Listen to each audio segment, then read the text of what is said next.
Bienvenue dans la famille de Dieu. Maintenant que vous avez reçu Jésus-Christ, il y a 4 choses fondamentales que Dieu veut que vous sachiez, et non seulement par votre intelligence, mais aussi avec votre cœur et avec votre âme. Premièrement, Dieu vous aime. Deuxièmement, vous êtes une nouvelle créature. Troisièmement, vous pouvez vivre une vie victorieuse. Et quatrièmement, Dieu est avec vous à chaque instant de votre vie. Ce sont là les principes fondamentaux de l'expérience chrétienne qui doit devenir partie intégrante de votre nouvelle vie. Ces 4 choses sont vitales pour une vie de joie et de bénédiction.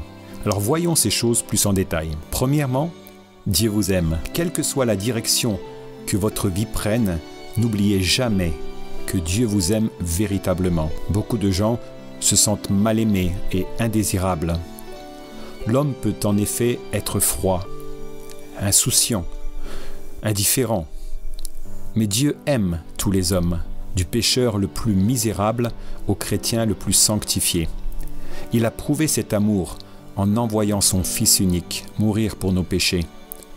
L'apôtre Paul écrit dans Romains 5,8 « Dieu montre son amour envers nous en ce que lorsque nous étions encore des pécheurs, Christ est mort pour nous. » Alors pourquoi Dieu a-t-il envoyé son Fils unique mourir d'une mort cruelle pour des hommes méchants?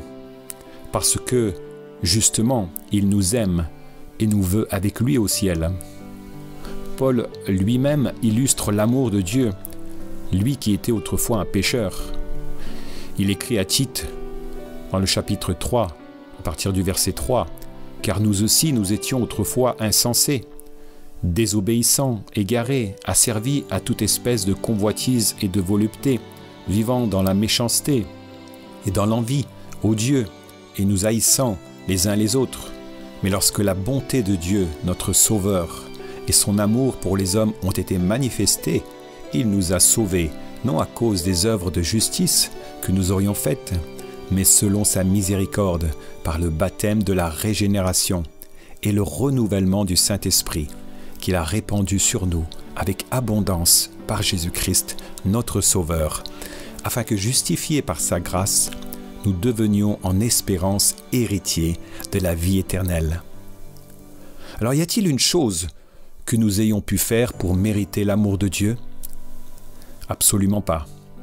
Ou y a-t-il une seule chose que nous ayons faite pour bénéficier du salut? Absolument pas. C'est seulement en raison du grand amour de Dieu pour nous et par sa grâce que nous pouvons recevoir le salut par Jésus-Christ. N'ayez jamais cette pensée que Dieu ne vous aime pas. Son amour est indéfectible et certain. Nous lisons dans Romains chapitre 8, versets 38 et 39, que rien, jamais ne pourra nous séparer de l'amour de Dieu. Dieu nous aime, alors pensez-y. Et parce qu'il nous aime, il nous a sauvés et nous appelle à une vie de bénédiction en Christ. Le salut est le premier don que vous avez reçu de Dieu, mais les trésors de son amour nous procureront encore plus de dons, à la fois spirituels et matériels. Ainsi, croyez, agissez, expérimentez et remerciez Dieu, car il vous aime. Deuxièmement, vous êtes une nouvelle créature. Que vous le croyez ou non, vous êtes une personne d'une nouvelle nature. Par Jésus-Christ, vous avez expérimenté une naissance spirituelle. Et Jésus nous a parlé de cette nouvelle naissance quand il disait qu'il était nécessaire pour un homme de naître de nouveau, de naître d'eau et d'esprit, afin d'entrer dans le royaume de Dieu. Et Jésus dira plus loin que celui qui croira et qui sera baptisé sera sauvé. Et c'est exactement ce qui arrive quand une personne reçoit Jésus comme son sauveur personnel et qu'elle accepte de suivre son plan et de lui obéir. La Bible nous dit dans 2 Corinthiens chapitre 5 verset 17, « Si quelqu'un est en Christ, il est une nouvelle créature. Les choses anciennes sont passées. Voici toutes choses sont devenues nouvelles. » Alors qu'arrive-t-il exactement quand une personne expérimente une nouvelle naissance par Jésus-Christ? Dans Romains chapitre 6, verset 6, nous lisons que nous savons que notre vieil homme a été crucifié avec lui, avec le Christ, afin que ce corps de péché soit détruit et qu'ainsi nous ne soyons plus esclaves du péché. La nature de l'homme est pécheresse. Et tant que vous n'avez pas reçu Jésus-Christ, vous ne pouvez vous empêcher de pécher. Et cela n'a rien à voir avec le fait que vous soyez un petit pécheur ou un grand pécheur. Votre nature a été déformée par le péché. Mais quand Jésus a été crucifié, il a cloué notre vieille nature pécheresse à la croix. Et en Jésus-Christ, vous êtes une nouvelle créature, une nouvelle personne. Vous avez revêtu la nature du Christ lui-même. Nous lisons dans Galates chapitre 2, versets 20 et 21, « J'ai été crucifié avec le Christ, et si je vis, ce n'est plus moi qui vis, c'est Christ qui vit en moi. Car ma vie présente dans la chair, je la vis dans la foi au Fils de Dieu, qui m'a aimé et qui s'est livré lui-même pour moi. Et Jésus-Christ est maintenant vivant en vous. Il est votre nouvelle nature. Ceci signifie que vous avez maintenant le goût de la vérité au lieu de celui du péché.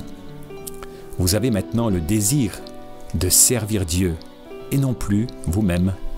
Vous avez maintenant la bonne compréhension de ce qu'est réellement votre vie, car vous vivez pour le but en vue duquel Dieu vous a créé.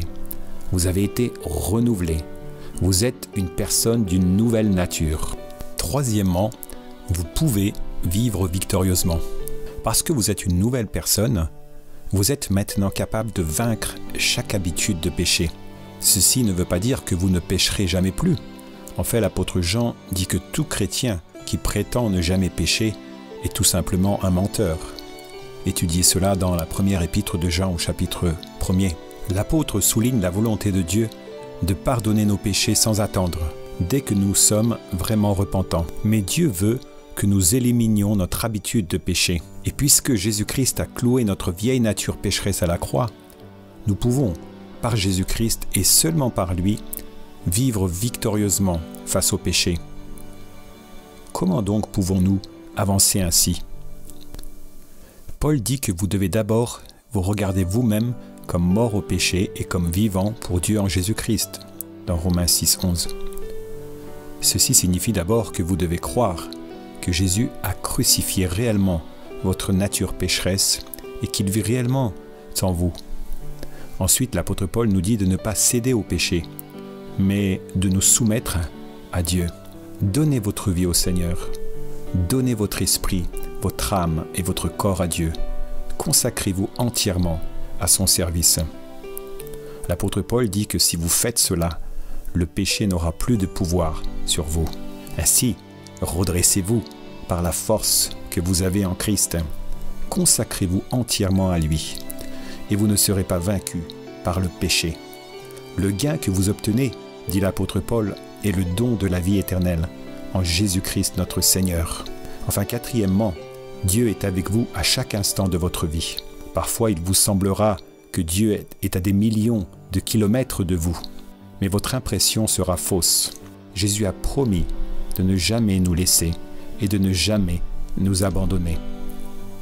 Par ailleurs, il a dit « Si quelqu'un m'aime, il gardera ma parole, et mon Père l'aimera, et nous viendrons à lui, et nous ferons notre demeure chez lui. » Dieu est toujours avec vous.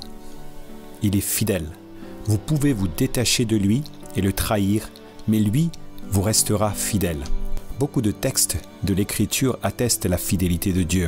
Et sans doute la référence de base sur la fidélité de Dieu se trouve dans Deutéronome chapitre 7 verset 9, où Dieu dit « Sache donc que c'est l'Éternel ton Dieu qui est Dieu. Le Dieu fidèle garde son alliance et sa miséricorde jusqu'à la 1000e génération envers ceux qui l'aiment et qui observent ses commandements. » Résumons les 4 choses que Dieu veut que vous sachiez. 1. Dieu vous aime. 2. Vous êtes une nouvelle créature. 3. Vous pouvez vivre en vainqueur. 4. Dieu est avec vous à chaque instant de votre vie. Ainsi, si vous intégrez ces principes de base dans votre vie, vous êtes alors équipé pour devenir un chrétien adulte, joyeux et qui progresse. Nous verrons dans le prochain podcast de la série Bienvenue dans la famille de Dieu les 4 choses que Dieu veut que vous fassiez. Alors à très vite et que Dieu vous garde et vous bénisse abondamment.